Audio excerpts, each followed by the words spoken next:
Is your 2018-2020 Honda Fit key fob not working? It's likely the battery. This video shows you how to quickly and easily replace it yourself. The Honda Fit key fob uses a CR232 battery, which you can find at most drugstores or online for under $5. Replacing the battery yourself can save you a costly trip to the dealership.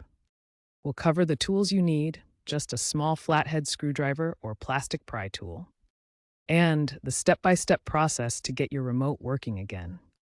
A new battery can last 5 to 7 years under normal use. First, locate the small notch on the back of your key fob. Gently use your screwdriver or pry tool to separate the two halves. Remove the old CR2032 battery, noting which side is up. Insert the new battery in the same orientation. Snap the fob back together firmly.